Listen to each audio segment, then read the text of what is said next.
More than a couple of months ago, I received this hoodie in the post. It is without doubt the most comfortable hoodie I own, and a really cool piece of history given whose name is on it, right there, and what it represents. A week later, I also received a request from an unknown patron or member, I'm not sure which one, and it came through to do a 5-minute history on the history of Scuderia Ferrari, the Formula One racing team. I don't know who you are, but thank you for the hoodie, and welcome to the history of Ferrari and Formula One in more than 5 minutes. Formula One is a bit of a weird sport. It's both an example of young men undertaking adrenaline-filled insanity, for example, when Oscar Piastri sent his McLaren at full send through Eau Rouge up in the wet in Spa last year, and it's also a mechanical nerd-off between factories. When it goes well, you can describe it almost as poetry, between humanity and machines. The ultimate example of what a human and a machine can do when they're being pushed to the limit. Throughout its now 76 years in the racing category though, there has been one name that carries weight in a way that has become a religion: Ferrari. Officially racing today as Scuderia Ferrari HP, the team is the competition arm of the Italian luxury car manufacturer, and it stands as the oldest continuously operating outfit in the Formula One category. It has taken part in almost every single race, let alone every single world championship since the sport began in 1950 as Formula One. Its fans, the Tifosi, have turned the brand into a religion. The prancing horse, as it is nicknamed, is a reference to the rearing stallion emblem on its cars and its loved throughout the world. But how did this story begin? And where did it come from? How did a tiny little car manufacturer in a backwater in rural Italy become, well, Ferrari? Ferrari did not begin life building its own cars. In fact, Enzo Ferrari, the man who started everything, was actually a driver himself for a domestic manufacturer and for Alfa Romeo. For he founded the team Ferrari in 1929 as a vehicle for fielding amateur drivers in regional races. According to accounts of the period, the idea was hatched over dinner in Bologna in November in 1929, when Ferrari himself persuaded two textile fortunaires and a wealthy amateur racer to back his venture financially.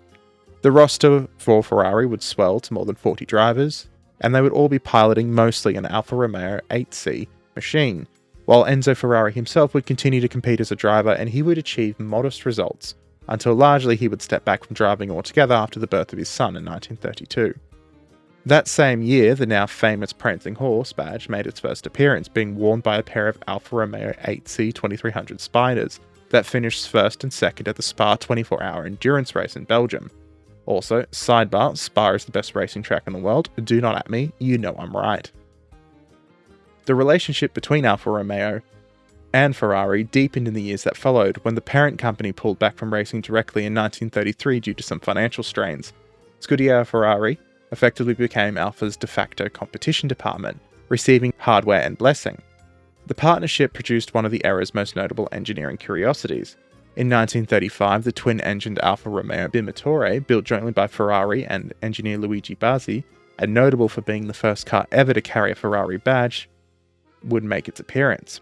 Throughout the decade, Ferrari's outfit, based out of Modena, would manage a roster of accompanied drivers and promising newcomers until finally Alfa Romeo absorbed the racing operation in 1938, bringing it in-house, under a new factory division where Enzo himself could manage it.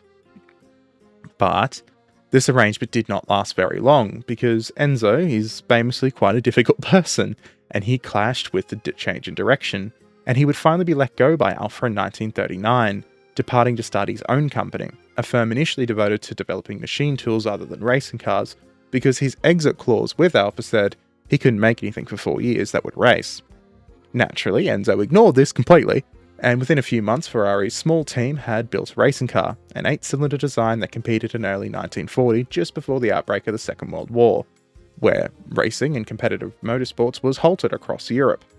Ferrari would spend the war years manufacturing machine tools and relocating his operation to its now famous home in Maranello. During the war, the factory would actually be bombed twice by Allied air raids, but things were relatively intact at war's end for what was to come. When organised international racing finally resumed in Europe after the war, Enzo Ferrari's company began trading under his own surname, with the road car business styled as Ferrari SPA. The team built a string of championship-winning Grand Prix cars in the late 1940s and notched their first victories at minor events.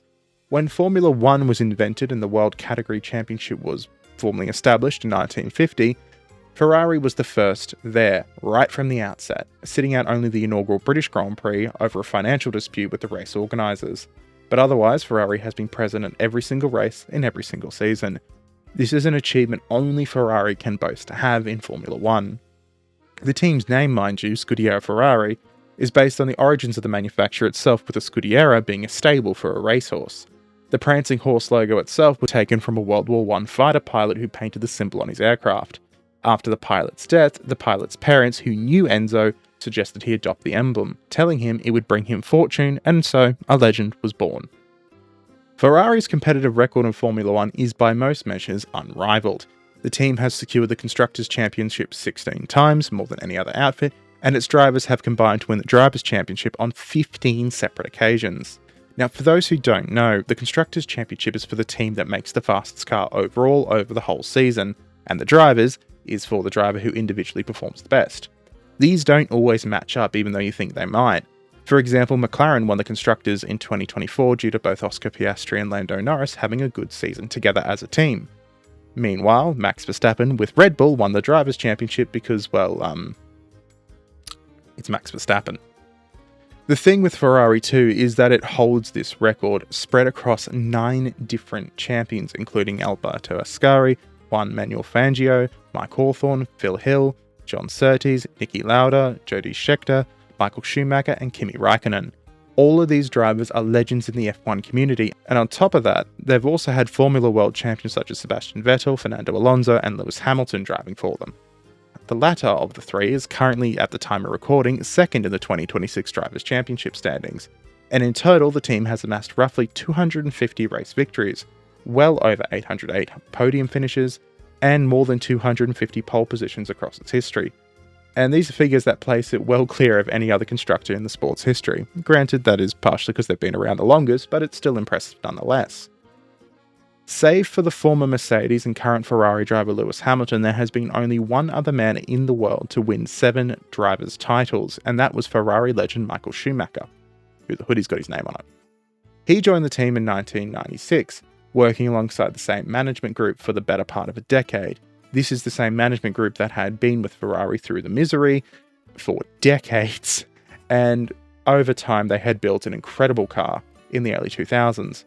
Schumacher would claim 5 consecutive drivers' titles between 2000 and 2004, and this is a run that coincided with 6 straight Constructors' Championships for the team between 1999 and 2004.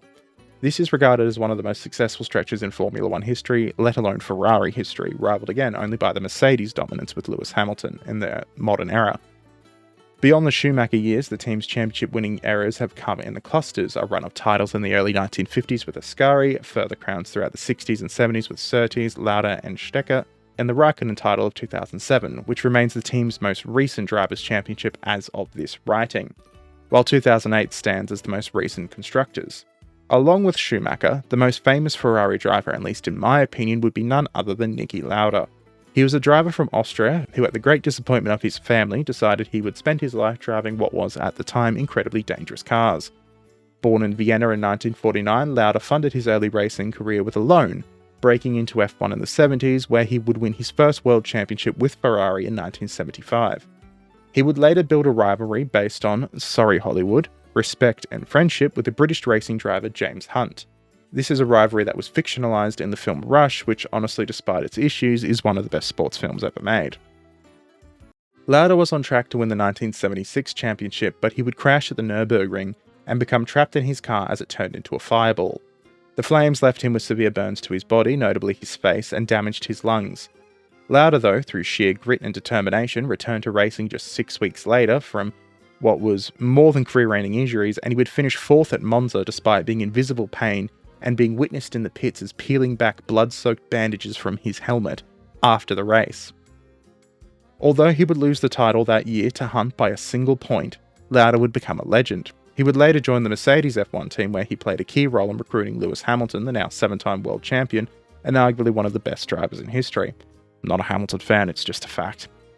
Known for his bluntness and cap that he wore to cover his scars, Lauda remains to this day an incredibly influential figure in Formula One, even after his death in 2019. Ferrari's competition, though, it's not just in Formula One, and I know this is a video about the Formula One team, but from the 40s to the 70s, the team built an extraordinary record in sports car endurance racing. It claimed the World Sports Car Championship outright on a dozen occasions, and they built cars that won the Gila Road Race 8 times, Sicily's Targa Florio 7 times, and the 24 Hours of Le Mans 9 times during this period. This is often while simultaneously fielding a full Formula One program and doing quite well while doing it. The endurance racing dominance was eventually challenged head-on by Ford, who very nearly bought Ferrari at the time actually, but the negotiations fell through because, well, the Americans weren't prepared to negotiate with just how stubborn Italians could be.